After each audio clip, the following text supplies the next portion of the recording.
is a life ring, which is a type of life preserver.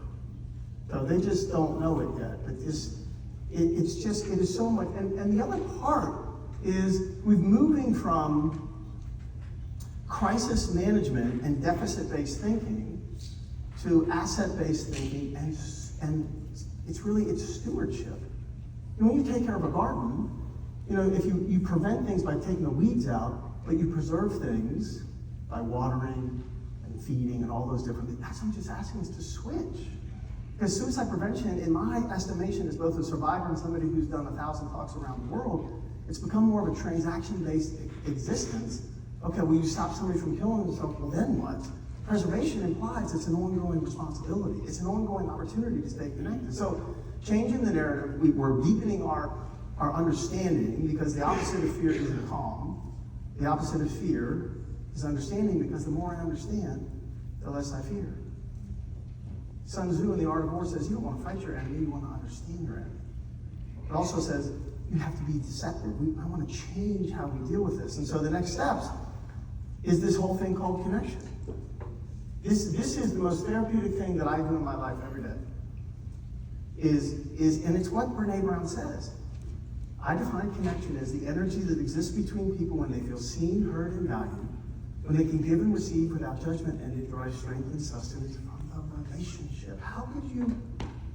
Okay, one, stop being so damn brilliant. Like, come on. But here's, you know what the beautiful thing is? Every act of connection is an experience. So this afternoon, we're going to really dive into this, because these are the keys to create freedom for yourself and others. Recognition, which is all about names. Understanding, which is all about never asking another why question for the rest of your life, because you're putting somebody on the witness stand and you've established yourself as the judge and the jury. Ask a different question. And then expression, let people know how you feel. And I'm just going to give you story after story after story. This is what I do from the time I go up in the morning till the time I go to bed. Because you know what? This is therapeutic for me. And so every single one of those, I am participating in creating a different experience for that soul. Now, what happens after that? I leave it to the universe. But the other thing that I realize, and you all don't talk about this in substance use, but connection is the foundation of fellowship and sobriety. So this is where the parallel is. You go into a meeting, it's all about being connected. At a minimum, you're connected with your higher power, or your sponsor, or the people in your home group, or the people if you're out on the road. And out of that comes this beautiful thing called hope. So I told you about my brothers. I told you about my eldest who became my dad. What I didn't tell you is my beloved brother served 42.5 years in the Army. He enlisted the very lowest level and became a 2-star general. He's now retired, living his best life, scuba diving all over the world. Now, my brother is not a talker like me, like his son. When my brother says something, it is gospel. And he, as much as he loves me and he does, he will never say something to me just like, well, I hope this makes David feel better. He doesn't do that. So the other day when he wrote this, it blew my mind. Because he affirmed what I believe. He said, to put into words what I've always known in my gut, but never able to clearly articulate, and that is your belief that connection creates hope, and hope preserves lives. Don't take it from me. I'm the touchy-feely guy who lives in California. I've had a lot of dogs. Take it from this dude. If he says it, it's got to be true. So let's look at hope. What is hope? Hope is defined as the feeling that what is wanted can be had. Okay, that's surety, that's confidence. Okay, I see it, I got it. Pretty good. That's the definition. You know what the explanation is? It's from a guy named Matthew on Twitter, and he likes cats. I don't have any ink. I may get this because this is why there will never be a soul in the history of mankind who will ever attempt suicide when they experience the feeling of hope. This is why. People tend to think of hope as this delicate, ephemeral thing made up of whispers and spider webs. It's not. Hope has dirt on her face, blood on her knuckles, the grit of cobblestones in her hair, and she just spit out a tooth as she rises for another go. She just spit out a tooth as she rises for another go. That's hope. And hope comes out of connection. When we create the space where somebody feels seen, heard, and valued. Somebody can just say whatever they need to say in the lack of judgment, and they feel like they had an amazing meal after they've been in your presence. That's what you do. That's why you're brokers of hope. Get rid of your damn business cards because they're not right. You are brokers of hope. Dr. Goodman wrote an amazing book called The Anatomy of Hope, and basically he says, look, of all the medicines I've given and the procedures I've done, hope is equal to every single one of us. So here's a scientist. And here's another. Hope has an astonishing resiliency and strength. Its very presence in our hearts indicates that it is not a tonic for wishful thinkers, but it is the ground upon which realists stand. You know who's a freaking realist? Is my dad. Like, he is not a touchy-feely dude. He's loyal, he's loving, he's compassionate, he's empathy. He is not touchy-feely. For that man to say, connection creates hope and hope preserves life, that's exactly what that quote is here. Last year, Gallup surveyed 3/4 of the adult population in 52 countries of the world. It was basically 3/4 of the world's adults. And said, hey, what's the most important leadership aspect that you need? You know what it was? Hope. Hope was 2-to-1 more than trust. I don't need to trust you. You need to give me hope. You know who said this? A leader is a dealer in hope. This will surprise you. You know who said it? Napoleon. 1950. Dr. Paul Richter does this very famous experiment. So he takes rats who are really good swimmers.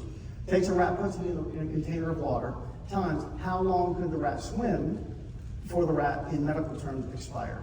It's right about 3 minutes. So the first rat gave it up for medicine.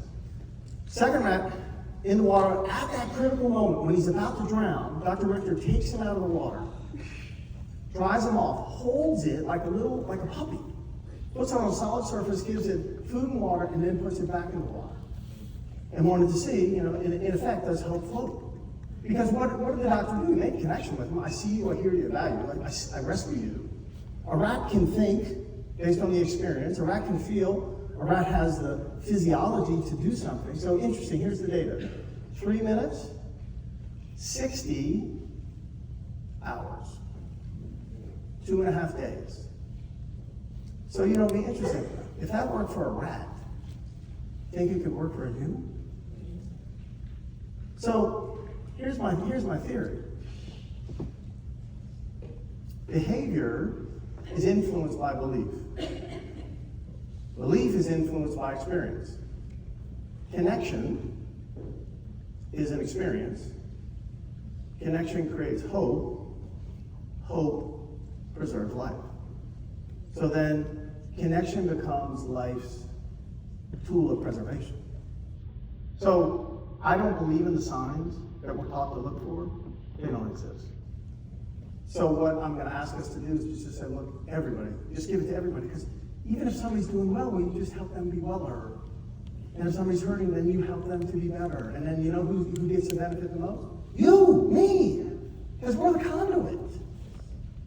So here, Dan, I want to share 3 stories about you. 3 stories if you ever wonder, like, what the heck am I doing? So one day we get a call at the sanctuary, and we're gonna get a bird. It's gonna be a parrot, and the parrot's been abused by a man.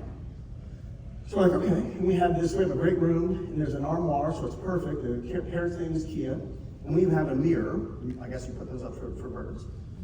So we put up, Kia comes, and then first day I go up there, and I approach the cage. I mean, she freaks out. She's only about that big, and I'm like, whoa, brother. So the routine is I got to clean the bottom, with new paper, and then I got to put my hand in there, and I got to put water, feed, and nuts. So first, I get up there, and she rushes to the front of the cage. It's still locked. So I'm intimidated. I'm a little bigger than her, but I'm still intimidated. Change the paper, and I got to put my hand in there. So I put my hand in, she comes rushing at me, and then turns around, goes to the farthest corner, and is shaking violently. I'm like, oh, wow. Okay. So I put the water, the nuts, and the feed in. Second day, same thing. All right. End of the first week, I've worked with a lot of animals in distress. There's no difference. So now I'll be 100% honest, my empathy, my compassion, my patience is kind of waning a little bit. Second week start, and I'm really not even that interested in her antics. I come up and, oh, whatever. So now again, at the end of the second week, I go to my wife and say, babe, I'm not going to do this anymore. She goes, oh, honey, please. And you know what? God love her. And again, we're still great friends. I think one of the worst things that we can say to each other, and I get where it's coming from, is say, hey, I know exactly how you feel. That's not good. We don't know exactly how you feel. She says, I can only imagine how frustrated you are. But please don't stop. So, beginning of the third week, on the Monday, it's the same thing. I go Tuesday, and I'm not even present. And I come to the cage, she rushes at it, I'm whatever, clean the paper, open it, I really don't care to put my hand in there. And so I put it in, she comes at me, she goes to the back, I put the food in, I put the water in, and as I go to put the nuts in, I noticed she had never done this before, she turned around.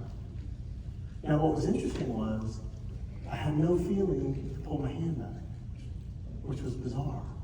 And then she started walking towards me, which was bizarre. And then, Indiana has a picture of it, she put her head down. Now when a parent puts their head down, she's a complete vulnerability. She can't bite me, she can't get me with her talon. She's there. This is you. This is